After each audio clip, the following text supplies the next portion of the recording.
button.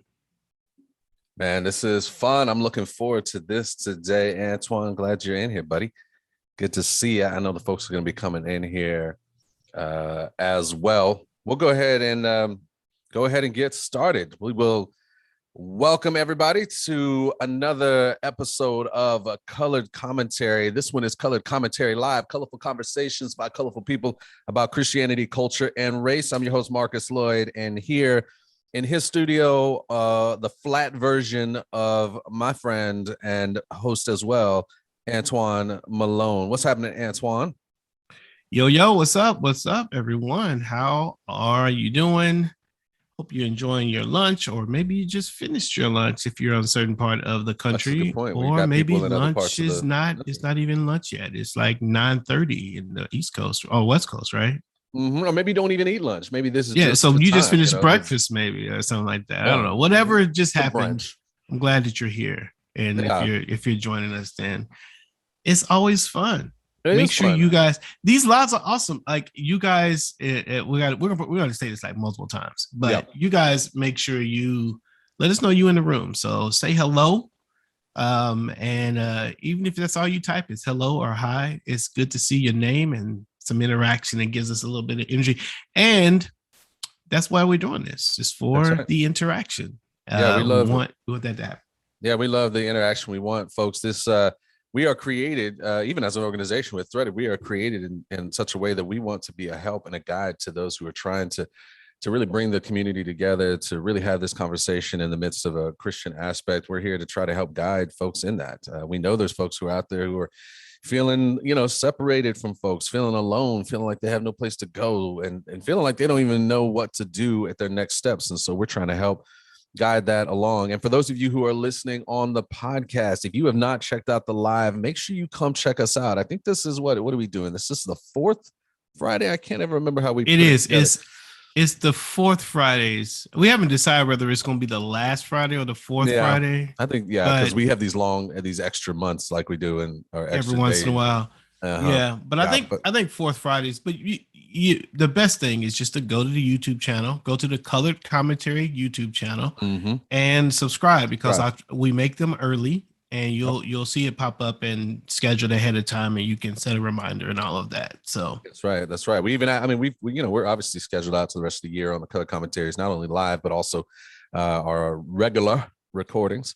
And honestly, those who are listening to the recording too, if you have not gone over to even some of our other spaces that we shoot this stuff out as, if even over at our Facebook page, we put it out there. If you have become a part of our newsletter, be able to shoot it out into that space as well, let people know what's going on.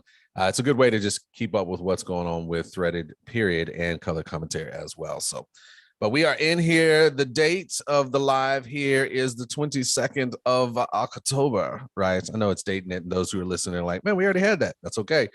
Enjoy. Just to give you a marker of what's going on in the community today, couple of things.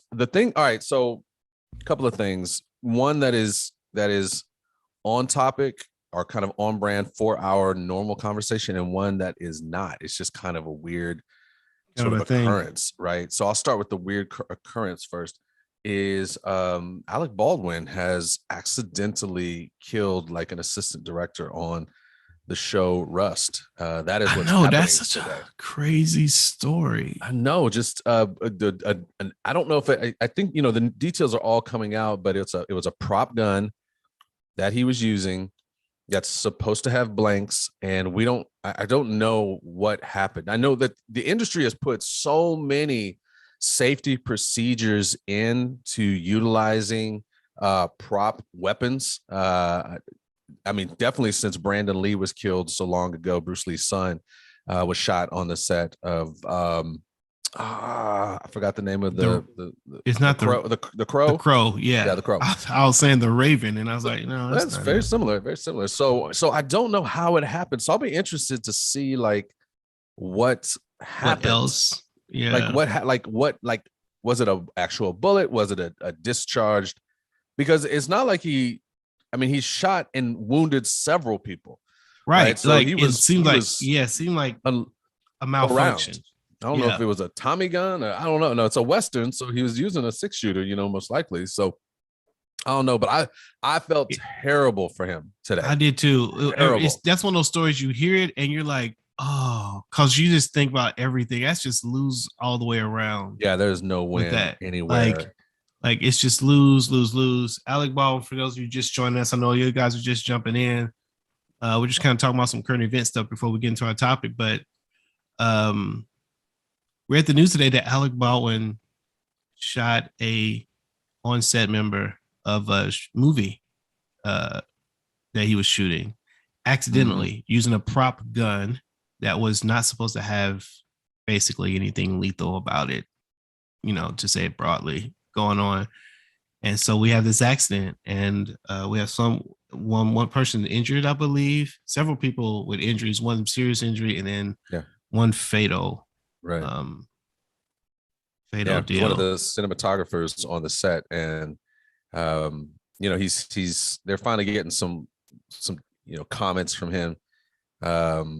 Obviously he's talking about he's heartbroken, and there's pictures that have come out showing him just kind of bent over, kind of off in the distance on the set, just like I would be vomiting probably. It's probably I don't know. Like, I don't think you make that movie. I don't think. Me and my wife was talking about, like, what do you do? Because they're not done. I mean, I'd imagine not done shooting this movie. And so I don't know. I don't know that I could get back in the of course I don't act. So, or, that's not my career. So maybe there's a way, but I cannot imagine being able to get back into that. There's a part of me that feels like, hey, whoever's funding this movie, it's going to be a total loss, or you get to sell this to someone else to do it. I don't know how that works. Yeah, because I don't know. I'd be able to... They still made The Crow. They did when Brandon Lee was killed. So look, what's up, Cody? What's happening, Cody? Glad you're in here. I can't imagine. I mean, he's talking about, he said, I'm fully cooperating with the police investigation to address how this tragedy occurred, and I'm in touch with her husband. That's got to be a terrible call to make. Offering my support to him and the family, and my heart is broken for her husband, their son, and all who knew and loved Halna, I think is how to pronounce her name. Wow. Or excuse me, Helena is probably a better pronunciation. So it's tough. So that was one thing that was kind of in the news today. Another thing that kind of popped up, and we were talking about this even at our staff meeting this morning, just this teacher out in Riverside, California, who was impersonating. I don't even know if that's the right way to say it, because it's not an actual impersonation, but in her mind, impersonating indigenous folks in her classroom. And I don't know if you've seen the video. Antoine, have you seen the video of this yet? I did not. I know we talked about it, and I didn't go look at the video. Puzzling. It's puzzling. It's one of those things that when you watch it, you're like, I think there might be pieces of this story that is missing, because what she is doing is so outrageously offensive. Like, you would just be like, I don't understand what it was that made her do this. And it's not like this is a history class. It's a math class. Right. It's such an odd place for any sort of comment on Native Americans at all. But she's got a fake headband on with some construction feathers in it. She's hooping and hollering around the classroom, in different parts of the classroom. I've got to get more from understanding, because it seems so ridiculous. It's so odd, it's so random. Yeah. Why would you be talking about algebra? I don't know. That's not, but whatever. Multiplication tables. And I don't know. I do know that, teachers, there's a lot of different methodologies. Well, yeah. And look, and these are some of the topics that kind of come up with us, but also in the midst of our community, and the things that Threaded does. We're trying to, pull people together to where they can have more conversations about some of these things that are going on in the news. Antoine, tell us a little bit about maybe what the folks need to understand about our community and collective, just so before we get started. Yeah, man. Well, we know that Facebook is one of the places where lots of conversation happens, lots of argumentative, can feel like unsafe conversations happen. So one of the things that we wanted to really do, really almost at the risk of going the harder route right now, it'd be easier to create a Facebook group. But what we wanted to do is create an exclusive community where those who are interested in Threaded and the way we engage conversation, where there still is room for difference of opinion, but ways for us to encourage each other and move each other forward. We created our own kind of Facebook group called the Threaded Community that is available through our website, wearethreaded.org. And the way to get in on that is basically to interface with us in almost any kind of way. If you purchase anything that we, any of the resources that we offer, the community comes with that. If you get some of the free resources even from the homepage, the free resources with that, or if you join the collective, which is a membership service that we offer that provides monthly resources and connection opportunities. Again, for people like you who are looking to find ways to bring the gospel to racial conflict and to do so in communities with others who are feeling that same way. Collective is a membership community that has that, where these conversations can happen. So the Threaded community, instead of Facebook group, is a great way to engage conversations about even things like this, about this math teacher that's doing this thing, and you're like, man, what's up with that? And you just can have light conversations, you can have heavier conversations, questions, what have you. So these are things that we want to do. So if you are interested in that, go to our website, wearethreaded.org/collective. Only $100 a year. Or if you don't do it yearly, you can do it monthly at $10 a month. But of course, that works out to $120 if you do it monthly. So you can save yourself $20 if you go a year. Right now, over 40 hours worth of resource content there, in addition to the community. And we've got access to the Threaded conference. In the future, the conference stuff will be there, and many, many more things. So anyway, wearethreaded.org/collective. Go check that out. Yeah, no, I love it. Well, again, part of what we do here is talk about some of the things in Christianity, culture, and race. And, before we get into or maybe transitioning us into this comment, Antoine, just a little history about myself. Some folks who know me in a lot of different, there's lots of different ways people kind of have been engaged with me, right? One of them is as an artist, like a singer and a performer, right? And a lot of folks don't know like how I got started as a singer.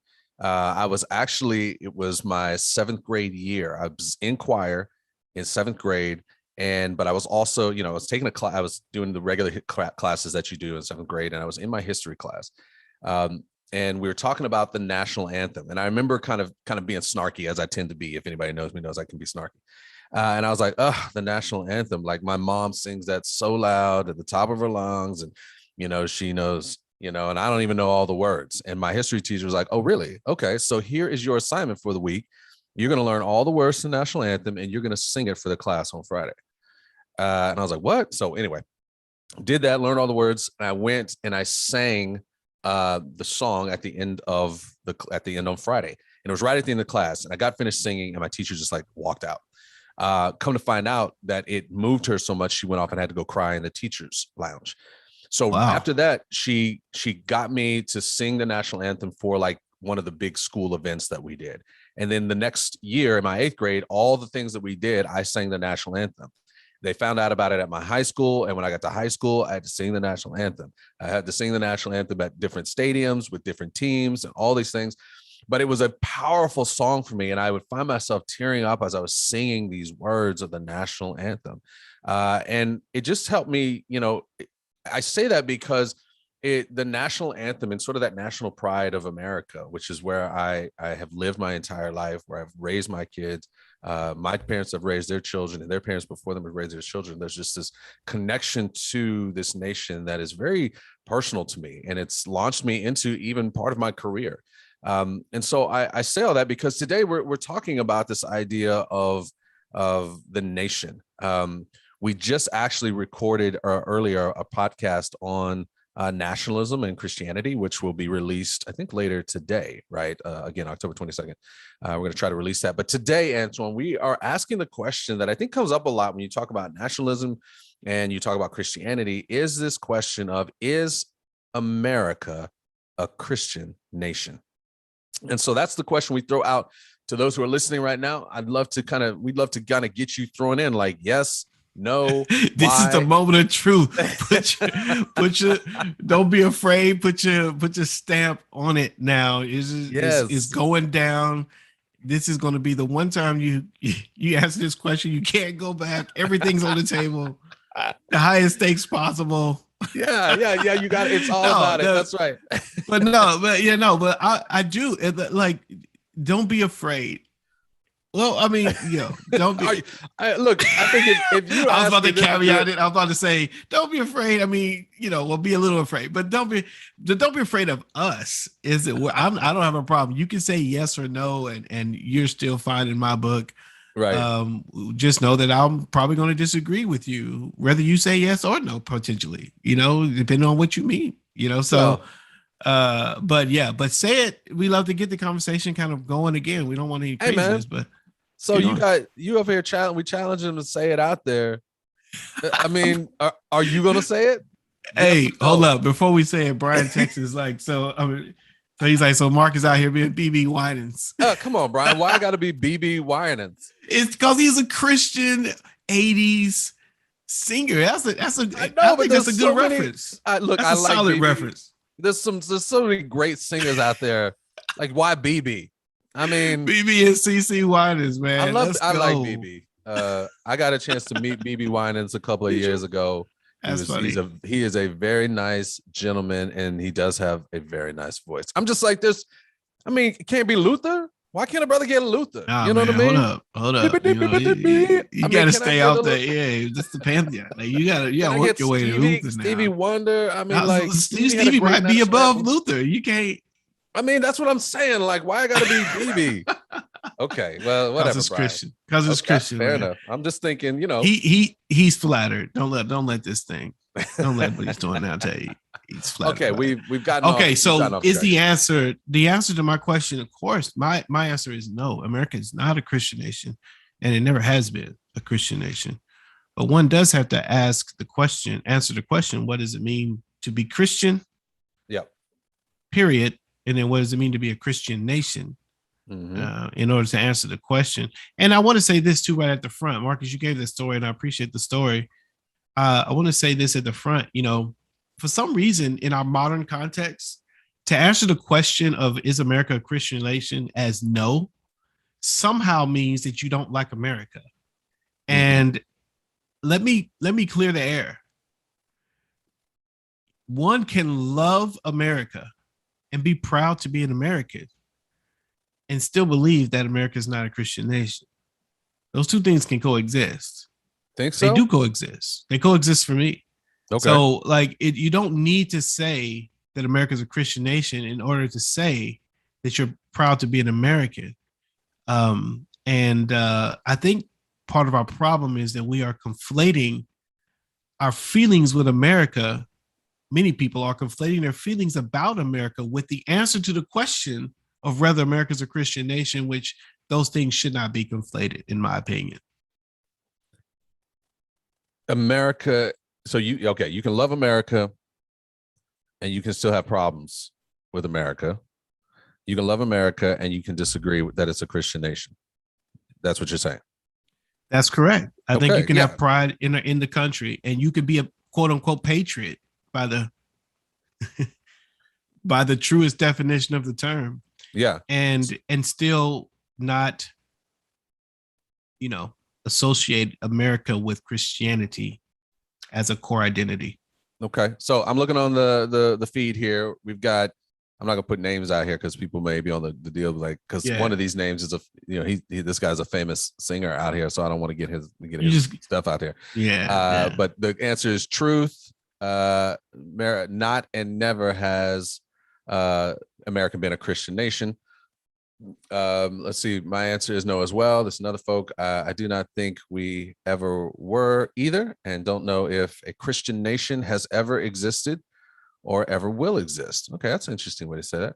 Another answer: America is not really a Christian, quote unquote, Christian nation, but its laws are at least partially influenced by the Bible. Okay, there's some nuance in some of the comments that we even have of the folks who are watching here. So it's interesting, right? Because, and maybe I'll throw out names. Cody, I hear you over here, right? Like, I don't know if America, if it's been a Christian nation, it has. Let's see. I don't know if a Christian nation has ever existed or ever will exist. Okay, so when I hear that, one of the things that I hear that somebody may say is they may go, "Well, what about Israel?" Right? That's what they would say, right? They would go, "What about the Israelites?" Israelites were a Christian nation, and again, there may be some semantics on this, right? Because the terminology of Christian would not have been placed upon the Israelites because that terminology didn't come until much later, really after Jesus, right? But the idea of a group of people that God was going to highlight as his people through which he would work through to reach the whole world for his namesake. The Israelites were the original version of that. And actually, as opposed to, I think, where we're talking about in this conversation in America, Israelites were an actual nation. They established themselves as a theocracy, right? Like they were run by, they had prophets, they had the kings that were all committing themselves to running themselves by what the laws and the rules that Yahweh had established, right? And so, if again, semantics, it was a nation that was God's nation, but again, its existence was not to show that God only cared about that nation, but it had a unique relationship with God in that it had a responsibility to exemplify to the world and communicate to the world who God was. And I think Christians collectively, as can be called a kind of people. No, Christians collectively are the people of God that are to do the same thing. We just have not, as Christians, established a particular nation that is a theocracy that is completely run by all of the Christian values and edicts and all those kinds of things. And so that's where I would probably siphon that off a little bit. So there has been a nation that was God's nation, but Christianity is not that. That was unique to Israel, right? Is that a fair to? Yeah, and they weren't very good at being God's nation, that's the whole Old Testament is about. But which there's part of it that by just definition, that's part of it. That's interesting, is that they weren't very good, and when they weren't very good, the things that happened to them were not great. Yeah. There's a part of you that's like, do I want to be a Christian nation? Do I really want that? And the kings, I think overall, as an umbrella, what you said is true, which is that God had a chosen people. Those chosen people were covenant relationship with God as a nation, designed to be in relationship with God and to reflect who he is and draw others to him, be a blessing to the nations, and I love that. And some kings rejected it or ignored it, and others were like right on top of it. And obviously the people were that way. But the relationship, what made them God's nation, was that God chose them as his nation. They were covenant with they were products of the covenant with Abraham, that he said, I'm going to do this through you, Abraham, and your people. I will be a God to your people and execute my covenant with you. And so obviously we get to the New Testament, and Paul says, hey, Abraham is the father of us all now, us who are a part of the ecclesia. And so we are still a part of that promise as the called out ones for him to do the thing. So there is this nation, but not by the definition of our political You're putting terms. that in quotes for the listeners. Yeah. I'm sorry. Yeah. Sure. For the podcast. Yeah. But there is a nation, but not by the sort of political sense of the word. It makes me think of what Jesus was talking about, this kingdom. Yeah. That he says is at hand, and everybody's like, well, where is it? Jesus kept running around saying the kingdom of God is at hand. They're like, at hand. At hand means that it's here now. Right. They're like, well, I don't see that. What do you mean? What do you mean? And it's the same thing that Jesus says to Pilate when he's like, hey, I am a king. But I'm a king of something completely different than what you're doing. Kings have nations, or kingdoms. So there is this thing about a Christian space, right? Yeah. But is America that?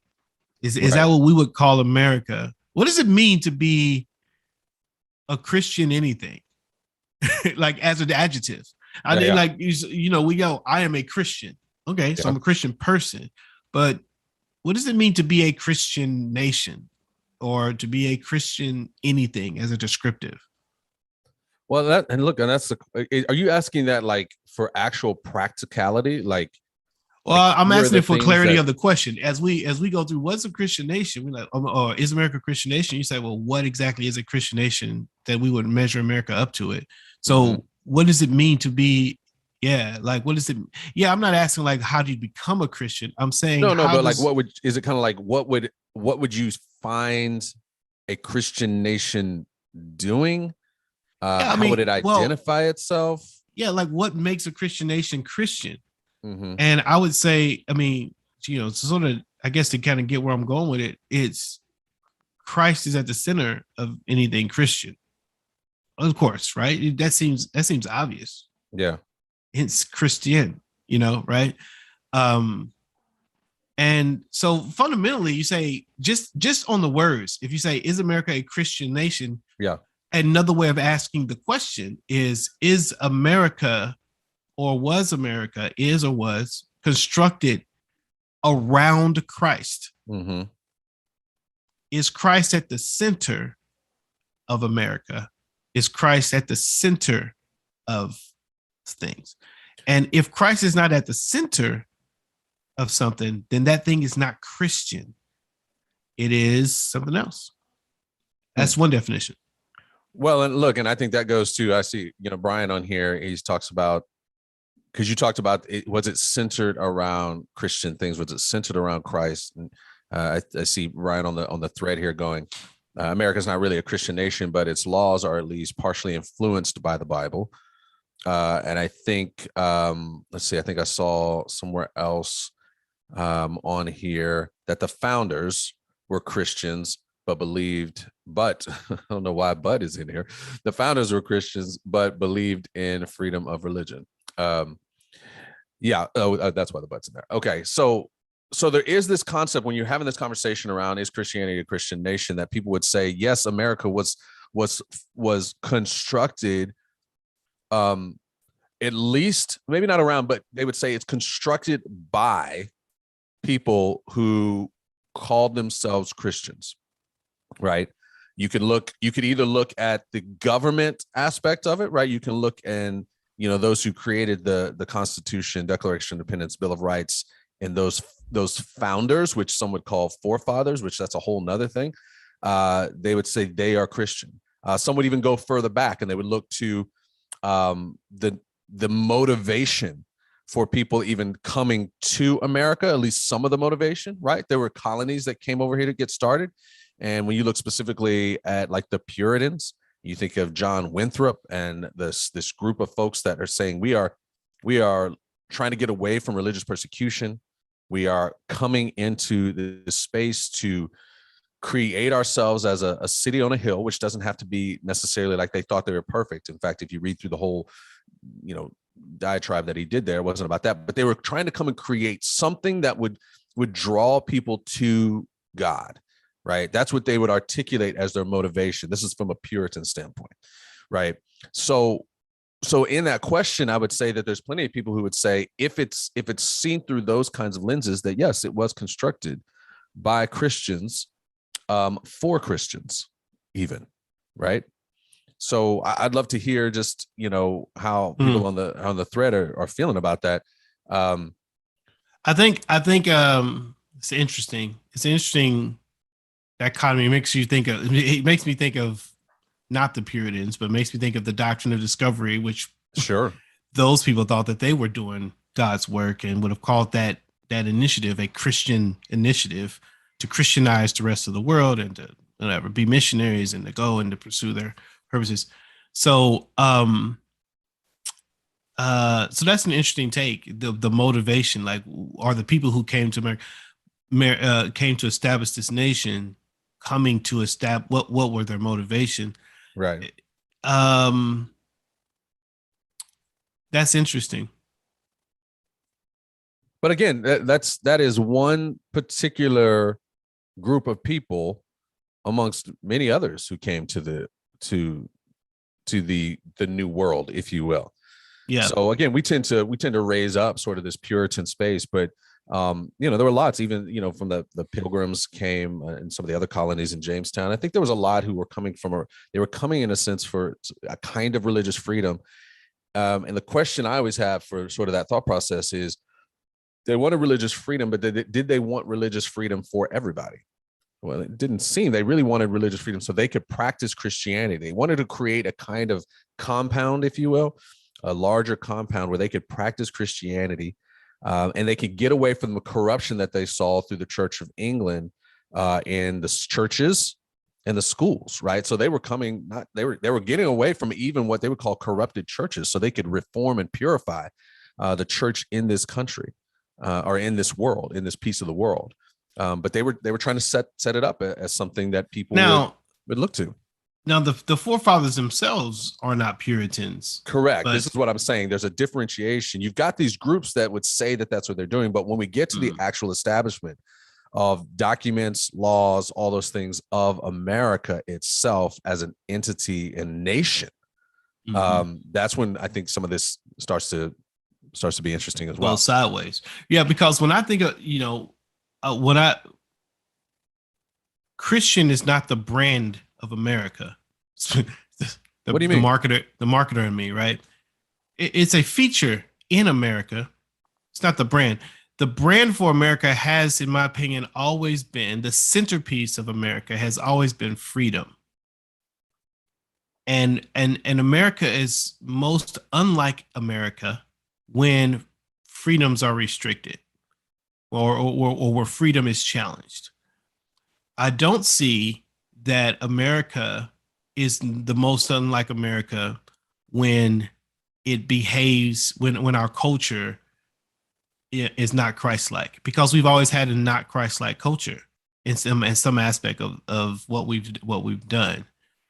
So it feels to me like the Puritans may have come up with this religious motivation.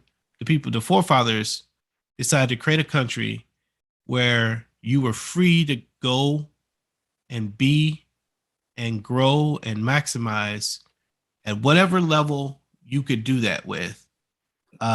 So long as you fit the right categories to start. You need to be white landowning men. But besides that, just for the moment, we just get away from the racism and the genderism and all that stuff. Sure. But just the general concept, because they thought, again, they were doing the right thing here. What they wanted to establish was free. Give me liberty or give me death. Like, it's freedom, it's liberty, that America is the brand of America. Christ is not the brand of America. People don't come to America hoping to find Christ. They come to America hoping to find freedom, and they always have. And so I think it is a good thing. I think freedom and liberty is a good thing. But if you're asking me what is America a Christian nation, like, I would say, well, if by that you mean there's more Christians here than not, sure. If by that you mean that we are a nation who have built our culture around the ethic of Christ and the gospel, absolutely not. But in either case, you could say that America is a place that has pursued, fought for, disagreed about, killed each other over freedom and liberty. And the conversation that we have now are still about freedom and liberty. No, I think that's a good way to articulate that. I see, Tyrone is saying some stuff here in the chat. He said, a rapper who is Christian should be one that is Christ-like in everything they do or say, and a Christian rapper would probably be a title or label. One is a label, one is of the heart. So if I was to put that maybe in the terms of what you're talking about, Tyrone, from a Christianity from a nation standpoint, is you have America is a nation in which it has Christians, a Christian American, if you will, in which they are living and doing things the way Christ has asked them to do it. But America itself is not a Christian, right? Like, if I could give it that big of a title, it's not a Christian nation. The adjective doesn't start in the beginning. And that's why I said it is. Yeah, it's the nation is it contains Christians as opposed to it's described. And so that's why I was saying before, you might say yes. I'm like, well, you could say yes in the sense that we're mostly populated by people who profess to be Christians. And that if that's the way you're defining Christian nation, sure, but if you mean it with some moral high ground, some Christian morality, some Christian ethic, like what you're saying and what I've said too, I don't think that history affords us the opportunity to label America as Christian. Now, here's the thing, because that could be a scathing statement. And what you introduced was something that said, hey, there may be people who, or at least we talked about it a minute ago, there may be people who intend to be Christian, but turn out that they're not very good at it. Similar to the way the Israels were not very good at being God's people, Sure. And so is that the case? Was America ever trying to be a Christian nation and they just wasn't good at it? Because we can clearly see when we look back at history. Sure. We're not good at it. Not Christian type of stuff, right? Yeah. So does that mean we never were trying to do that, or what? What do you think about it? Well, again, and I think that's one of the things, if you kind of read through John Winthrop's and the Puritans, he articulates that, like, we're going to go try to do this, but it doesn't mean we won't make mistakes, which, of course, if we look at the nation, the actual nation of Israel, they clearly, tried, but they made mistakes as well. Here's the piece that's hard, is at the very core of a Christian nation is to continue and join in the mission that God gave that Christian nation. So if we go back to the original Christian nation of the Israelites through the seed of Abraham, Genesis 12, 1 through something, and multiple times actually through the life of Abraham and even going into other people beyond, there is this mission that ultimately God gives the people. He said what he tells Abraham, he says, I'm going to bless the nations through your descendants, right? And so what God is doing, and this is what's interesting, is he is creating a people that is unique to him. But again, like I said earlier, their job is to actually be a society that draws people toward God and blesses that society in how they engage with them as well. So if you were to put a motivation, and again, Israel didn't do this well all the time. If you were to put a motivation, you were to say, okay, so let's say and even using the term forefathers, I immediately puts those American founders, if you will, at a kind of level that I think is unhealthy for us thinking through this nation, even from a Christian perspective, because it kind of puts them as forefathers like Abraham, Isaac, and Jacob, right? And that's not the same thing. But even if these forefathers came in, I wonder about this. They came in and they were creating a nation with the idea that it should be one that should represent Christianity. They were doing it in such a way that they were forgetting one of the major components of their mission, which was to bless the nations. Because in the midst of creating this nation, they were talking about freedoms and things, but they were denying freedoms to large groups of people. They, sexually exploited different groups of people. They committed genocide, intentional genocide. They broke treaties to create this nation that would be God's nation. And so it's almost like going, we're going to create this nation that draws everybody to God, but we're going to actually kill and destroy and enslave people to make it happen, which is the opposite of blessing the nations. It's the opposite of saying, hey, God is for everybody in the world, right? You don't come in with that kind of mission and do the things that you did to the people who were here and the people that you brought over here, right? So I get the idea of a motivation, but they were so disconnected from it that they weren't living into it.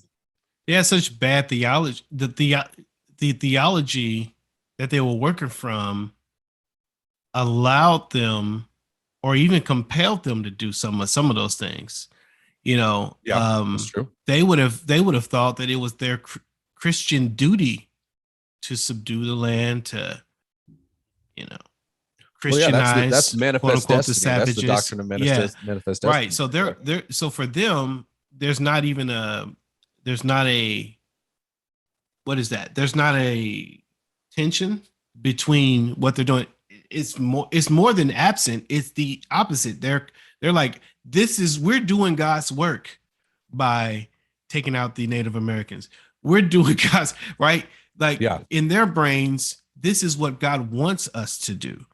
And that theology was so broken. So they arrived to that believing, and this is where I think some of the people who would say Americans Christian from the beginning would say, you know, we've always been driven by what we think God wants us to do. Now, I'm not sure I subscribe to that, but in some perverted kind of way, yeah, because many of the atrocities that we afforded upon human beings were done so, like I said, believing that we were following the cross into spiritual battlefields, and in an attempt to create a order of society that matched what we believe God originally intended, which for them was that white was meant to be supreme and the ruler of all the earth, and everything not white was meant to be in subjection to it, or Christianized by them. Yeah. And so on some level, you could say that they were Christian motivated, but they just had a really bad form of Christianity, which in the purest form would mean that they didn't have good Christian, that they weren't Christian at all. Like, sure. That means that when Jesus comes back, he says, look, that's not what I want to do. And he would reject that in the same way he rejected the Pharisees. Yeah. Well, and what we're doing in this conversation is there's a sense that there is this connection within, again, we're trying to grab nation and nation talking about Israel, nation talking about America. One of them is actually biblical, right? Nation of Israel is an actual biblical nation that God points to and says, this is the nation in which I am going to expand my breadth of who I am through.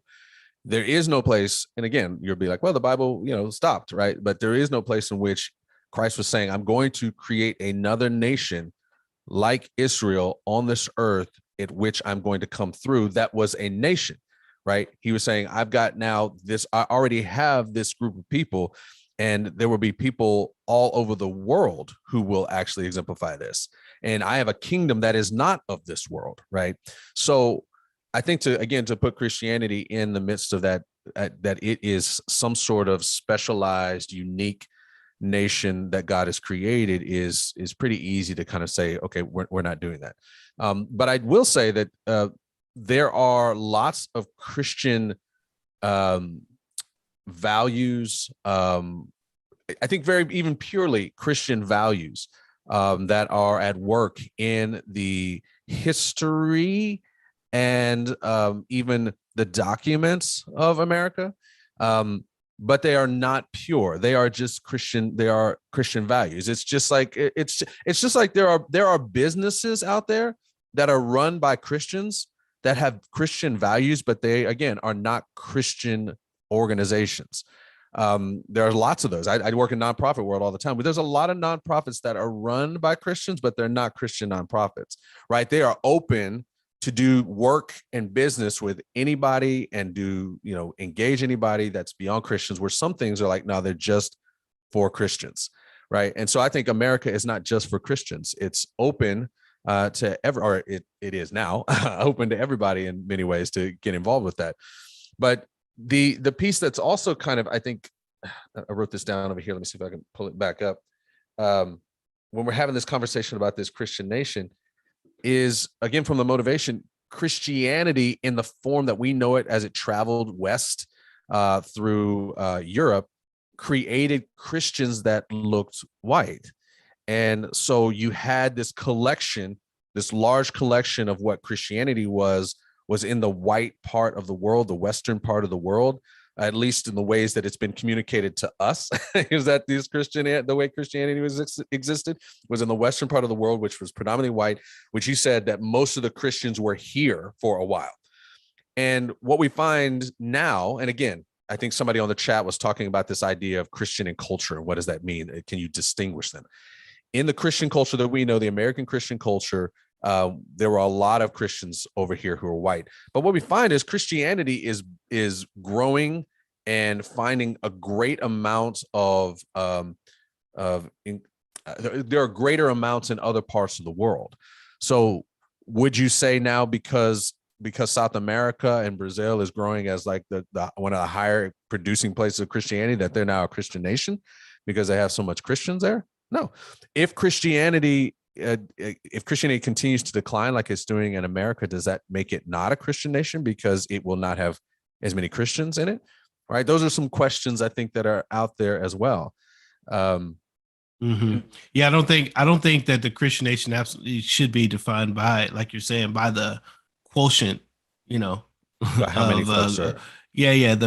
I think some people articulate it that way, and I think if you were to get into a semantics argument and someone doesn't want to be intellectually honest, then they'll win the argument by making the phraseology fit in some way. But what most people mean when they say America's a Christian nation and we need to defend it, what they're saying is that America is a moral nation connected to God, doing God's work, and their belief is that that's what America's original intent is. Briefly, to go back to what you said the Bible kind of ended, and in some ways it ended because I think it had everything to say about this. It said everything it needed to say. Yeah, like Jesus told us he was king, but he tells us you're a holy nation. In First Peter, is it First Peter? It's First Peter or Second Peter, 2, where he's talking about priesthood, holy nation, peculiar people, and what he's telling them is he's telling these people who are not in a nation right now. If you look at the local color, they're disbanded. Yeah. What he's saying is your nation that you're a part of is not some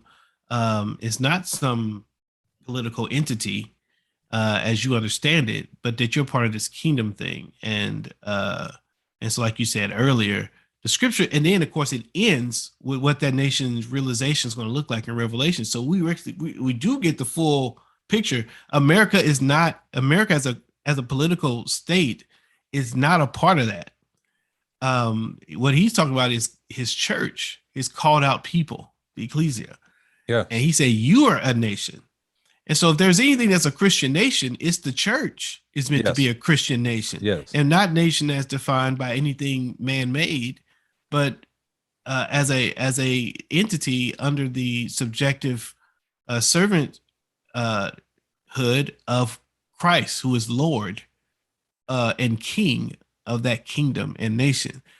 And that is what should be. Now, America is not that. We don't subject ourselves to Jesus. If we did, we wouldn't say that you could have any religion. We would put a fine on fornication. We would do a whole bunch of things that match the Christian ethic in our laws. We don't seem very concerned with matching our laws to Christianity 100% down the road. But back to where we ended. But we do find some influences of Christianity in some of our laws. And that influence is there. And I think it's right to call America a nation that has been heavily influenced maybe by some Christian ideas, but not ready to call it all out Christian. Certainly not the standard or even trying to be the standard of Christian. Yes. Well, look, you said several things. One you said earlier that I thought is one that needs to be repeated, but I'm going to write this standard out because I want to get back to that as well, because I think there's a question that begs being asked. One is, you said you made this point of, this is a man-made sort of space. And I think what's interesting is when you look sort of biblically, any of the quote unquote nations, and we talked about Israel as a nation and then the church as a nation, these are God-made nations. They are God literally doing some supernatural things to point out that this is who my nation is, right? Whether it's, the dropping of the Holy Spirit in Pentecost, if it's the visit from the angels to Abraham, and then the consistent work of God, maneuvering the Israelites even out of Egypt, right, with the plagues and the pillars of fire. Like, he does these supernatural things in which he says, this is my nation, by doing these kind of supernatural aspects. There's nothing supernatural about America's birth. There's nothing supernatural. God has not said it. It is a man-made thing. So a distinguishing factor would be anything that is man-made cannot be God's nation. And again, to the point you talked about, this defending, right? Like, the people of God are all over the world. When this nation that calls itself, a Christian nation, when it goes and it drops bombs and, brings war to certain places. There are times that they're bringing war and dropping bombs on people who are actually a part of the people of God. And so the question becomes to even what you're saying, would God look at this would God look at this quote unquote nation of America and said, yes, this is my nation? Would he claim, this is a question to you guys, would he claim America as his nation and his conduit through which to do the work of blessing the nations and the world? What do you think? What do you guys on the chat? Yeah. Would God claim the U.S. nation? Yes, no, why? Yeah. I'd have to say, for me, I'd have to say no, obviously, but not because of sin. Because again, God holds on to Israel despite its sin. God holds on to the church. He would call the church his nation, his body, his bride, his priesthood, all these words that the scriptures have given us for this, again, this called out community of believers. He would call that he's coming back to claim that. That's what he's coming back for. He's not coming back to claim America, and it's interesting because on some level, when I was talking to someone the other day and they were talking about this. They're like, they're not gonna be able to join y'all, but I'm interested in the conversation. And I asked them, I said, well, I almost wrote, is America the Christian nation? Mm-hmm. Because I think a lot of people, when they think about is America a Christian nation, what they're really thinking in their head is America is the only Christian. It's almost like in their head, like we talked about the standard, like we are the we're the ones, right? Sure. We're the exceptional, chosen. Yeah. And with that comes with humility, that would come a responsibility. Right. That's not the space from which most are speaking. With it comes a kind of pride and arrogance, and dare I say supremacy, that says because I'm chosen, have a different kind of seat than you. And I think from that space comes a difficulty to create empathy and understanding for things that are not like you. When Jesus doesn't look anything like that, and he was indeed chosen. Yes.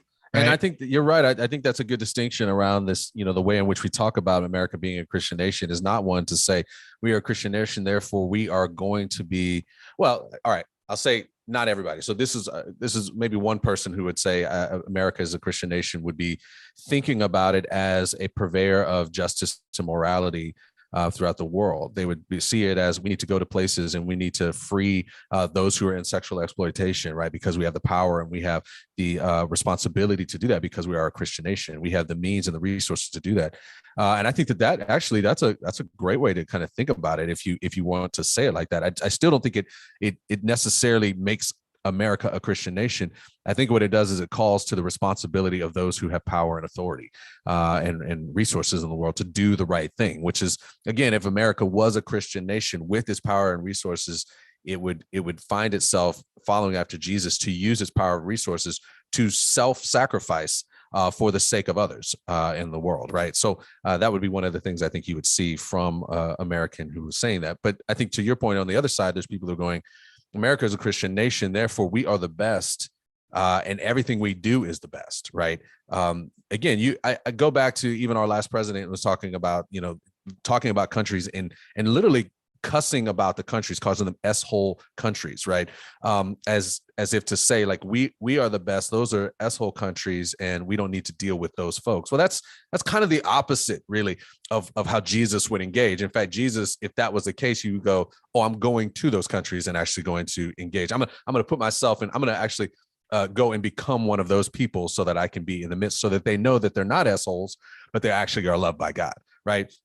But this idea of this supremacy, right. This, hey, we've got it. And I see it even, and maybe you've heard this before, maybe those on the chat have heard it before, is that I'll hear people talk about the documents of America. And they'll say, this is the best document of the most, I guess I'm not going to put it in quotes because I've heard it many iterations of it. But in some ways, there's a sacredness to the documents. Well, there's a sacredness, but the point, which is absolutely true, that people are getting. But I do think there's also this sense of like a pride in how close of that it's the best document ever written in the world. And then if I look at them strange, they'll go, I mean, other than the Bible, right? Like it's that kind of thing. Like they hold it in that esteem. I've heard it in churches, right? Like almost with passion and fervor, maybe even more passion and fervor than I hear them talking about the Bible. Like, you don't like America, but people are talking about America, but we have the Constitution, which is the best document ever. And then it will be followed by, where else can you go? Where else do you want to go if it's not America? Right? Like, why are there hundreds of thousands of people trying to come to America? Because we're awesome, basically, is what's going on. So, and there's yes. So there's this. And this is where I think we're getting more of what I'm about to say than we should. Like we're seeing this is where the Christian nationalism starts to come in. Okay. We start to meld the two ideas where God's appointed people, appointed nation to do God's appointed work. Therefore, whatever we do is God ordained. And so whatever we've written is God ordained. And clearly that gives us the highest moral ground, high ground. It is the, I was about to say it's the most Trumpy God card, but I didn't mean it at Donald Trump. So, but it's the biggest God card there is, playing the God card, hey, we're God's people. And whatever we do, if you disagree with us, the real patriots, right? Mm-hmm. Then you are not only against America, you are against God. And so we're starting to see that. And that's where we start to see the melding of Christianity and nationalism start to come in. And now you see the two of these things working together, whereas to disagree with me is to disagree with God. And now I have the highest moral high ground there is to have. There is no higher moral high ground than to be associated and to be doing the work of God. And so we now live in that space where the two are becoming so intertwined that no real constructive criticisms about bad ideas can be received without the accusation of being anti-God, anti-Christian, anti-gospel, God's plan, anti-missional, anti-evangelical. By the way, here we are. We have there's no greater example than the evangelical. Yes. True Christian. I mean, I gotta be careful with saying that. It feels to me like true Christians would never, and hear me, would never let the term evangelical, which we believe is to be an evangelical by the Bible standard is to be go out and to share the gospel with the world. There's no way we should let that term get co-opted into a political base, into a political description. Right now, if I go into a barbershop, I say, hey man, I'm an evangelical. They don't know what I'm talking about. They probably think that I'm talking about the political category evangelical, which is not what that word is.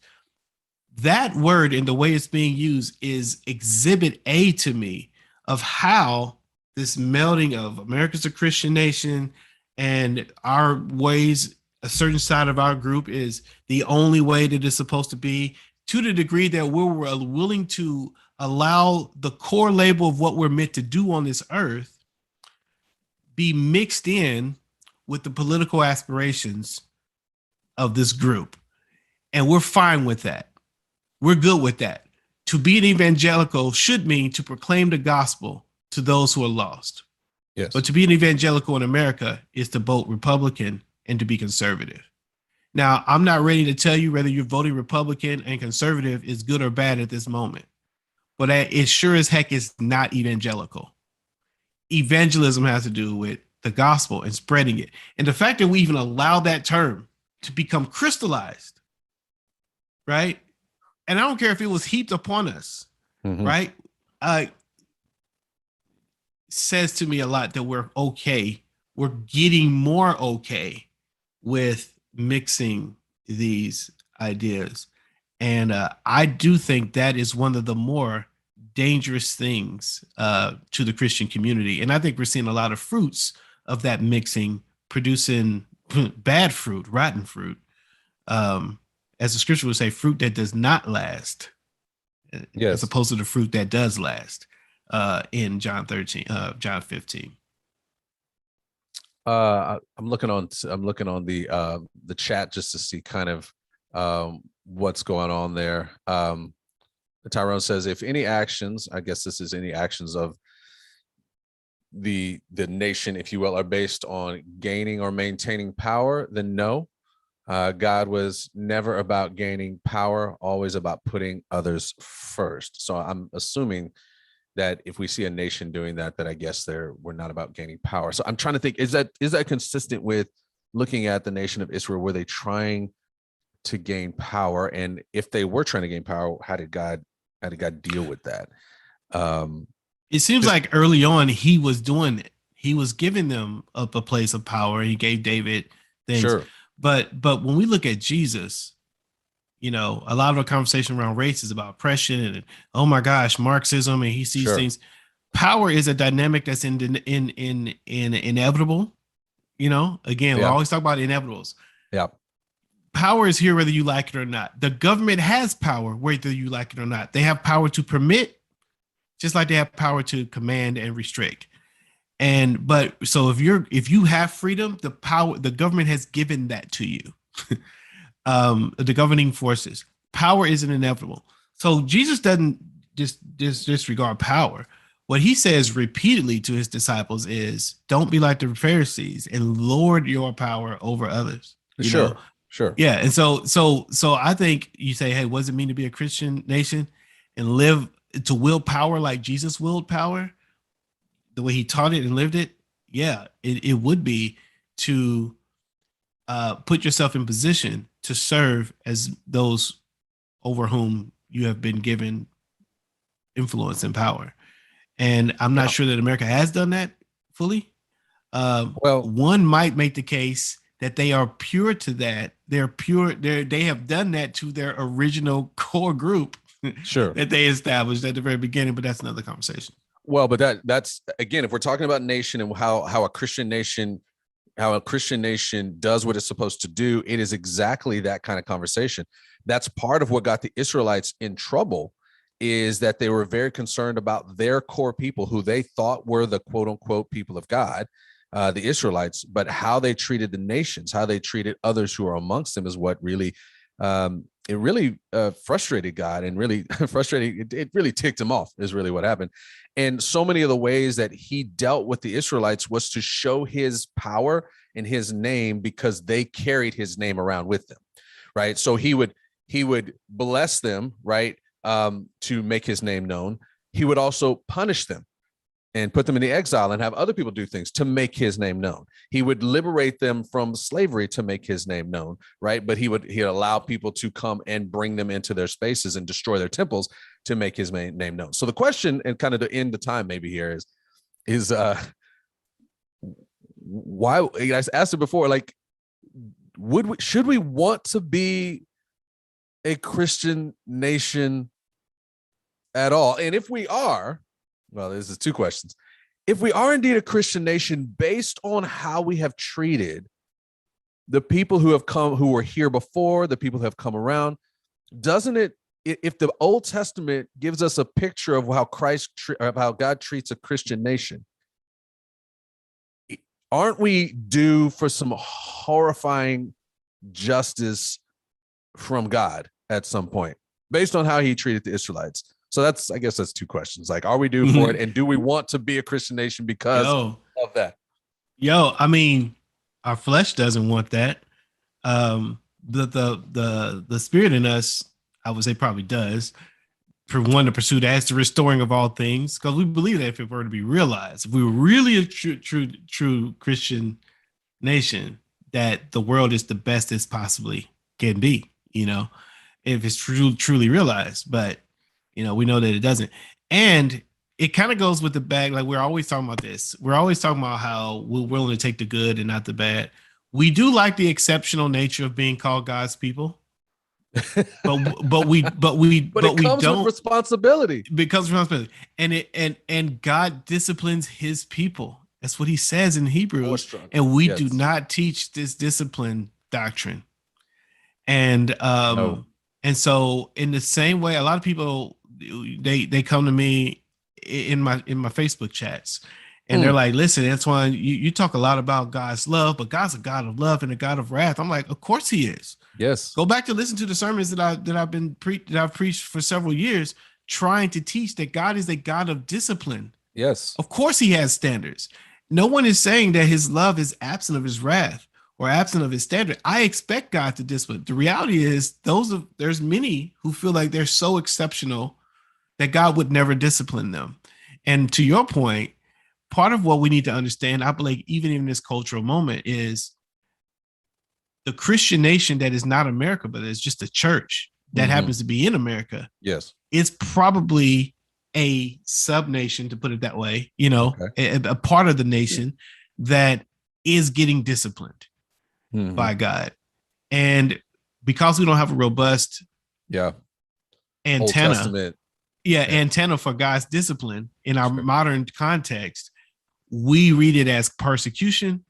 We read it as antagonism. We read it as apostasy and all these different types of things. And some of those things are that. There's opportunism in that.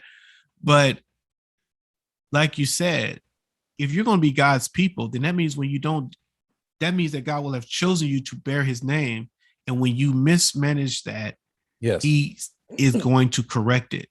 If Chick-fil-A is going to correct or fire the guy who doesn't say my pleasure because he's wearing the Chick-fil-A t-shirt. Yes. And if it's that serious for Chick-fil-A, where you're like, you know what? I don't care what your name is. Those people don't care about your name. What they care about is that you're at Chick-fil-A wearing the Chick-fil-A shirt, and whatever you do is a reflection on us. Therefore, if you don't do what we want you to do to bear on us the right reflection, you got to go or you got to change. You got to go. If Chick-fil-A is like that, I can't imagine God looking at his people saying, hey, you guys are going to be wearing my t-shirt. You got the blood of my son on your bodies and on your souls. And you're going to go out here, you're going to do these things, and you're going to mismanage my name. Yes. Now God's not going to be good with that. And he's going to discipline that out of us for love while fighting the sin that he's been fighting since sin is in this world at the same time. And those two things are there. We don't have a robust understand. Maybe we do, some of us, but it's so not taught that in this moment it's very difficult to get our heads wrapped around. And so what happens, I'll get off of this, but what happens, instead of receiving the discipline as a moment to feel conviction and to reflect and reevaluate where we are, we get defensive and we fight for our spots and we fight for our power and we fight for our place because we think someone is an enemy to us, when the very thing that we're fighting is the hand of God acting in discipline and moving. And in that sense, you end up crucifying Christ afresh, similar to the way the Pharisees did, because they couldn't understand what God was doing with Jesus either, because they were missing it. Yeah. You were saying it, and the irony of it that came to me is, for those of us who truly love America, if you desire to preserve it, don't call it a Christian nation. because based on our activity, we will be calling on the wrath of God to make his name known through our inabilities to follow after what he has asked his nations to do. So unless we repent. Yeah, that's true. That's the Nineveh got to repent. And how does a nation repent? Yeah. So in the same way you say, well, how does a nation sin? But yeah, so yeah, I think there's something to it. There's so much more to go to here in this time, but I know we got to wrap it up. Yeah, no, that's good. And again, and look, I think I'm hoping that as people are listening to the conversation, that they're hearing all the nuance around the question. Just like you said, the normalcy is in the middle. as opposed to the normalcy on the extremes. You can say yes and you can say no, but I think there's at least a nuance of understanding. And just as we say all the time with this show is like, as people are saying these things, they stick to and this is Antoine, I'll use your phrase here. They stick to they see the headlines, but the truth is really in the paragraphs. Right. So when you see Is America a Christian Nation, there's lots of questions to be asked to try to get real clarity, to understand. And the desire that at least for us is to try to have the conversation where you can move in a way, particularly as Christians, you can move to a kind of unity, or not even a kind of, but you can move to unity under the things that we agree on, and have good discussion on maybe the things that we don't. Right. And we've seen some folks in the chat having some good discussion. We appreciate you guys in there. Love it. Yeah. Good to see it. Cody. I love man. I'm glad you were able to join us. Yeah, I love one of the last things in the chat is America a Christian Nation? Only a matter of time before there was a Chick-fil-A reference. Love that, Cody. I love that. What's funny is I had like on my notes, I had like a list of like analogies and different things. And Chick-fil-A was definitely the one you brought. Is one that was on my list of analogies. It is. Could work out. So you brought it out. So that's good. That's good. Hey, we are so glad. And again, we try to do this, or no, we're going to do this every month, do the live. It's been the fourth Fridays of the month. I think once we get into November and December, all those things get kind of whirled around because of the holidays. But if you want to know and you want to keep abreast with what's going on with the Color Commentary Lives here at the YouTube page, just push the subscribe button, and you will be able to be, I think how it works, Antoine, I'm not as techie as you. Will people be notified when these things are coming? Yeah, if you hit subscribe, you have to hit subscribe and the notification bell on YouTube. And if you hit the notification bell, then it'll let you know when the next thing is up. And for Color Commentary, that's just going to be shows, and they're pretty sparse, and so you don't have to worry about being spammed by that. But that is the best way to stay up on it. Yeah, for sure. So make sure you're doing that. Make sure you're also a part of our newsletter and our collective and community. We talked about that a little bit earlier. Definitely those in who are listening to the podcast, make sure you come over to the YouTube page, push that subscribe and the notification bell, and you'll be able to get in on the conversation like our viewers did here. It was fun to get those questions and comments to work off of. The show is so much better when we have interaction. And again, we are people who are here. We are an organization and a podcast that is here for you to try to help be a guide for you. And so we want you to participate in the conversation. Real quick before you sign us off. Yep. One of the things we're going to be doing on these lives is kind of getting to some of your questions. And so we've created a way to get that. Finally, we've kind of been talking about this for 2 years. So we finally have a very clear way to do this. So if you go to wearethreaded.org/questions, you can just enter a question in what we have a collective live that we do, and we have a colored commentary live. So you select colored commentary live, type in your question. And if you want to leave your email, you can, but you can just type in the question anonymously, send it in, and we'll take a look at that. And as we get questions, there may be some of that we'll grab at the beginning of the show, or at some point in the show, where we just kind of look at what's kind of coming in the mailbag, deal with the question quickly, and move on. Or maybe your question spawns an entire episode. But put your questions out there. We'd love to see them, engage them, and have an ongoing conversation with you guys. That's right. That's right. Well, as you guys go out, you know that we want you to be out there looking through the different lenses, the different colorful lenses that are out there. The people all over the world are coming at these conversations about Christianity, culture, and race, and they're coming through really colorful lenses. And so the more we unite and engage and diversify our relationships and be able to kind of learn and enter the groups and the understanding of how people are looking at the world, it allows us to see more of who God is. And so as you go out into the world, we hope that you will stay colored.